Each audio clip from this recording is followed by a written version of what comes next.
Good morning students, welcome to Dasan public school online classes class fifth Hindi. आज हम class fifth की हिंदी का chapter first read करेंगे। Page number 84। Chapter का नाम है हम भारत के भरत। ये एक पोयम है। हम भारत के भरत।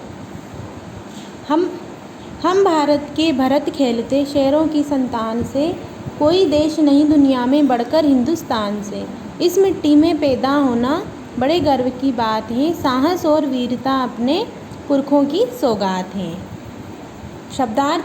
भरत। भरत क्या है? चक्रवर्ती सम्राट दुष्यंत के पुत्र। भरत कौन थे?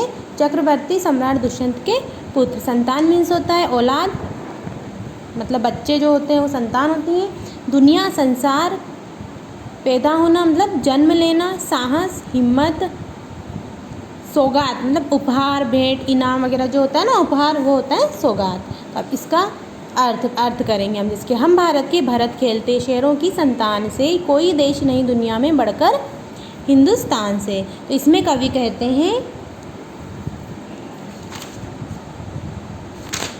कहते हैं कि हम भारतवासी सम्राट दुष्यंत के प्रतापी पुत्र भरत, कि जो हम भारतवासी जो हैं, भारत के रहने वाले जो सम्राट दुष्यंत के प्रतापी पुत्र भरत हैं, उनके समान शक्तिशाली हैं। हम दुष्यंत के समान शक्तिशाली, दुष्यंत के पुत्र जो हैं भरत, उनके समान शक्तिशाली ताकतवर हैं। हम शेरों के बच्चों से खेलने का साहस रखते हैं, मतलब हम इतनी हिम्मत रखते हैं कि जैसे शेरों के बच्चों के साथ भी खेल सकते हैं, इतना साहस है हमें। इस मिट्टी में पैदा होना बड़े गर्व की बात है, साहस और वीरता अपने पुरखों की सौगात है।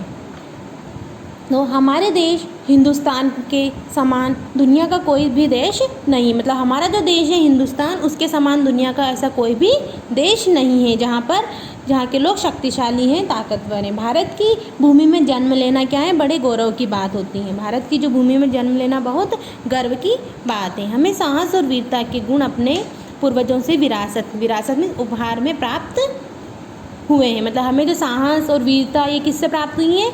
ये गुण हमें पूर्वजों से प्राप्त हुई हैं। अब देखो इस पैराग्राफ में से क्वेश्चन बना रखे हैं। तो देखो शेर के बच्चे के साथ कौन खेलते थे? तो इसका आंसर है भरत शेर के बच्चों के साथ खेलते थे। कौन खेलते थे? भरत। और भरत कौन थे? सम्राट दुष्यंत के प्रतापी पुत्र थे। तो शेर के बच्चों के साथ कौन खेलते थे? भरत खेलते थे। संसार भर में सबसे श्रेष्ठ देश कौन सा है? कौन सा सबसे श्रेष्ठ देश? हिंदुस्तान। साहस और वीरता किसकी सौगात है? साहस और वीरता हमारे पूर्वजों की सौगात है। जो हमसे बड़े, हमारे जो बड़े हैं, जैसे दादा दादी से भी दादा दादी वगैरह, उनको बोलते हैं पूर्वज। उपयुक्त पद्यांश का उपयुक्त शीर्षक दीजिए। अब ये पद्यांश है, इसे बोलते हैं हम पद्यांश। तो इसका शीर्षक क्या है? हम भारत के भरत। ठीक है। अब सेकंड पैराग्राफ। बड़ी बड़ी ज्वालाओं से कम नहीं यहाँ चिंगारियाँ, कांटे पहले फूल बाद में देती हैं फुलवारियाँ। कभी दहकते कभी महकते, जीते मरते शान से, कोई देश नहीं दुनिया में बढ़कर हिंदुस्तान से। तो अब इनके शब्दार्थ हैं। कांटे। कांटे मीन्स होता है कष्ट, दुख, दर्द, है ना। फूल आनंद, सुख। दहकते मीन्स दुखी होना। महकते सुख शांति के लिए काम करते हैं, मतलब जो सुख शांति के लिए काम करते हैं उन्हें बोलते हैं महकना। शान मीन्स गर्व। अब इसका सरलार्थ मतलब इसका भावार्थ क्या होगा? जैसे कि बड़ी बड़ी ज्वालाओं से कम नहीं हैं चिंगारियाँ, कांटे पहले फूल बाद में देती हैं फुलवारियाँ।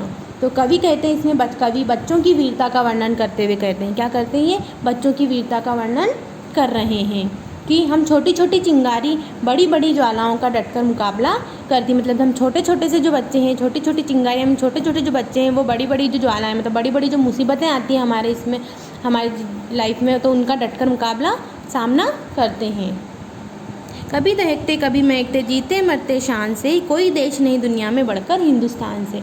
यहाँ बगीचों में फूल से पहले कांटे आते हैं। क्या आते हैं? बगीचों में फूल से पहले कांटे आते हैं। हम कठिन संघर्ष करके सफलता पाते हैं। हम बहुत मेहनत करके संघर्ष करके सफल होते हैं। कभी अंगारे बनकर दहकते हैं, तो कभी फूलों के समान खिलकर खुशियाँ फैलाते हैं। दहकते मतलब दुखी, मतलब कभी हम अंगारों की तरह अंगारे बनकर मतलब दुखी होते हैं तो कभी फूलों के समान खिलकर खुशियाँ फैलाते हैं। हम अपने देश के लिए शान से जीते और मरते हैं। संसार का कोई भी देश हिंदुस्तान से बढ़कर नहीं है, मतलब इस संसार में, इस दुनिया में हिंदुस्तान से बढ़कर कोई भी देश नहीं है। अब इस पैराग्राफ के क्वेश्चन आंसर है, फुलवारियों से हमें क्या मिलता है? तो फुलवारियों से हमें कांटे और फूल मिलते हैं। हम शान से क्या करते हैं? हम देश के लिए शान से जीते और मरते हैं। चिंगारियाँ शब्द का आशय क्या है? चिंगारियों शब्द का आशय क्या है? वीर बालकों के लिए प्रयुक्त हुआ है। किसके लिए प्रयुक्त हुआ है ये? वीर बालकों के लिए। प्रस्तुत पद्यांश के पाठ का नाम बताना। तो पाठ का नाम क्या है? हम भारत के भरत। तो that's enough for the day. अब इस चैप्टर को हम नेक्स्ट वीडियो में कंटिन्यू करेंगे। थैंक्स।